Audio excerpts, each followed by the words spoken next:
Shalom, shalom. First and foremost, call line la Alahaina wa Yahweh Ba'ashem Yahushai Ba'ashem Harakakurash. I want to give double honors to the apostles and elders of Great Millstone, who will teach one, a hearty shalom to the elect. All right, your brother Karat Nazar back with another lesson through the Spirit and power. Yahabashim Yahushai and Thawadi Yahabashim Yahushai for giving me the spirit to do this lesson. All right. What you see in the news, all right, as far as the deportation of where it started with you Northern Kingdom tribes, all right. Now it's going on to the Southern Kingdom tribes, primarily the Haitians, okay? All right, which are the Levites, okay? Um, those two things, all right, symbolize that this white man is, in one sense, cleaning up his country from immigrants or whatever, when this man is the real immigrant. It also symbolizes that trouble has come up upon the tribe like the Lord had said there would be, okay? And we can't be afraid of those that are, working, serving, sacrificing their everything for the Lord, all right, to the best of their ability. We can't be afraid, all right, and we won't be afraid. There's nothing to be afraid of because at the end of the day, the Lord is in control, all right? But what is happening to the tribes, all right, both the Northern and Southern Kingdom, all right, is oppression, further oppression, okay? When you're being exiled from a country where were the founding people of, okay? And how they are exporting you or deporting you out of this country is a very in a very horrific way. Okay, all right. So let me get the scripture. This is Jeremiah 50 and 29. It says, "Call together the archers against Babylon, all ye that bend the bow, camp against her, against it round about. Let none thereof escape. Recompense her according to her work, according to all that she have done. Do unto her, for she have been proud against Yahweh, against the Holy One of Israel." And America has been proud against the Holy One of Israel, all right? And America, Esau, Edom, more specifically, because the land is not doing it, it's the people that are doing it, it's the Americans that are doing it, it's the Edomites that are doing it, and these other nations that are in league with America, all right, in regards to their political ties, okay? Especially those that are here on the land in regards to those other nations, they are forwarding the affliction that Esau Edom is putting on Jake, okay, both Northern and Southern Kingdom, all right? And they're going to pay for it in some way, shape, or form as well, all right? It says here, "Therefore shall her young men fall in the streets, and all her men of war shall be cut off in that day, saith Yahweh."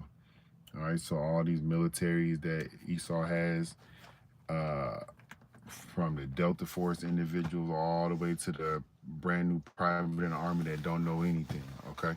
All right, about the world. All they know is they're getting some money, okay? But they don't know what they got to give up to get that money, okay? And they don't know that that money is about to come to a screeching halt here shortly, okay? Because then you got that RFK, I think it's JFK Jr., all right, the person that's in charge of health and all the other nonsense. He wants everybody to wear a wearable device, okay, to track their health, all right? Don't be fooled. They're going to say for it to track your health, but it's also going to be tied to many other things, all right? Let me grab this right quick, because this is going to bring trouble upon, the people if they don't take it. This is Revelation chapter 13 and 16. It says, "And he causeth all, both small and great, rich and poor, free and bond, to receive a mark in their right hand or in their foreheads, and that no man might buy or sell save he that hath the mark, or the name of the beast, or the number of his name." All right, so going into just, speaking about where homeboy said he's going to have, he wants people to have wearables, okay? The wearable that will happen to individuals is going to be worn by you inside your skin, okay? It's called the RFID chip, all right? And then you got that Neuralink, or those brain interface computers, right? Those brain chip interface computers. I don't know what, I can't remember off the top of my head. Those BCIs, okay? Brain chip interfaces, okay? Or brain interface computers. One of those two. I can't remember how it goes.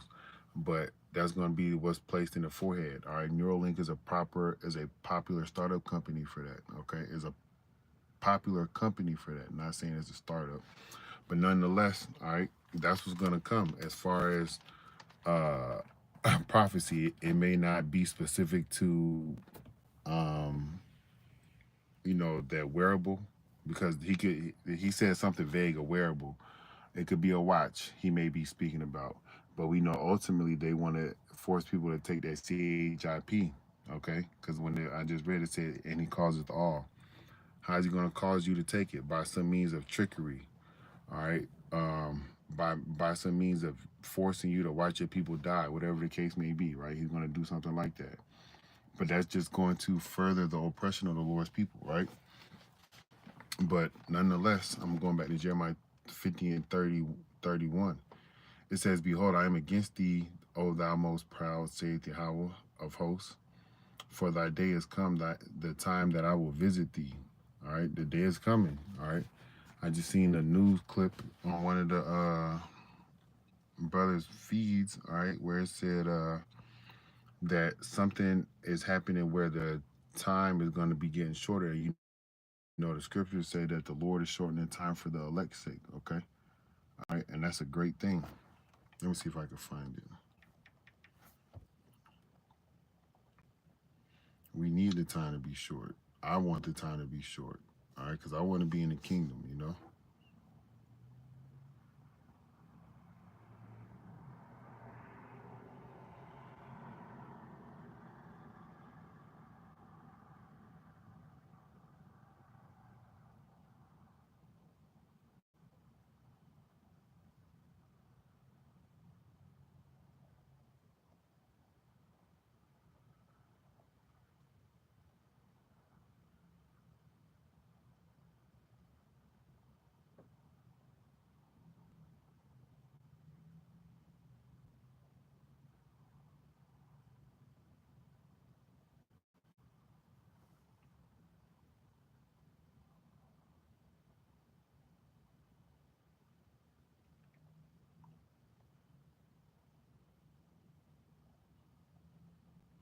All right, it says goodbye to a 24-hour day, and astrophysicists warn that the Earth's rotation is accelerating, and we could experience the shortest day in history in a matter of weeks. All right, that's what we want. All right, I can't remember what that scripture is off the top of my head, but I'm gonna search it. We want that time shortened for the elect's sake. All right.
That's Matthew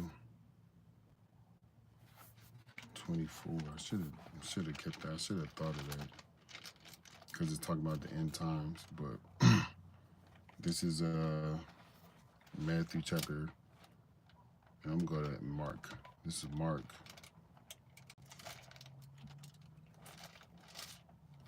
This is Mark 13 and 19. It says, "For in those days shall be affliction in of the creation which Yahweh created unto this time, neither shall be." All right. There's gonna be great affliction. All right. They got this alligator Alcatraz. You got instances where Jake is being deported into these cargo planes. In the back of these cargo planes, they're military style planes. And when I was in the military, I would jump off the back of them and things like that. Uh, and have a parachute, of course, but how they look like C-130s, right? And how these people are getting, uh, they're possibly getting pushed off these planes and into the oceans, and then these bodies are washing up in these different countries. Mexico specifically is what I saw in the on the video, and it's only happening to you so-called Northern Kingdom tribes. Okay, all right, and they probably have other individuals mixed within that group, but these ICE raids that are happening, all right, they only coming after you Northern Kingdom tribes. Okay, as of right now, soon they're gonna start deporting these Haitians. Okay, I'm gonna read an article on it, but a judge had blocked that sanction, that not really a sanction, but that ruling, that or that law or that policy, all right, that Trump was like, hey, he's gonna take away the protective rights of the Haitians, of you Levites, okay, so he can start deporting y'all. So this is I'm gonna continue on in Mark 13. It says here, and except the Lord, which his name is Yahweh, and the Son's name is Yahweh Shai, has shortened those days, no flesh should be saved. But for the elect's sake, which he hath chosen, he shall shorten the days. And that's what we want. That's what I need, the time to be shortened, so we can hurry and get up out of here and get to that kingdom where everlasting peace is going to be. But before we get into that position of everlasting peace, we're going to have to go through that straight gate. We're going to have to go through trials and tribulations. We're going to have to see death. We're going to have to see our people die. We may even see death, okay? We're going to lose everything, all right? Everything on the side, but everything on the side is not really anything that's worth having, because the Lord's going to burn it up in fire anyway, okay?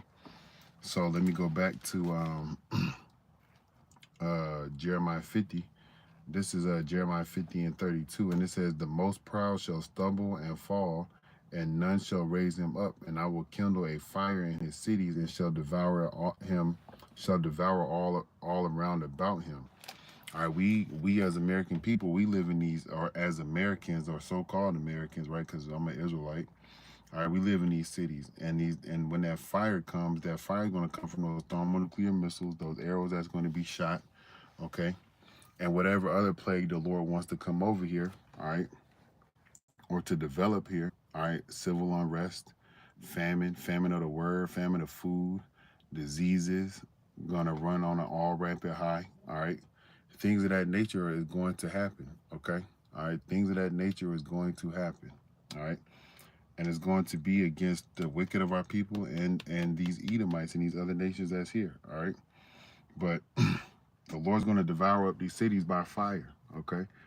Isaiah the 34th chapter, Revelation the 18th chapter, Joel the 2nd chapter, all right. It says here, verse 33, this was the point. It says, thus saith Yahweh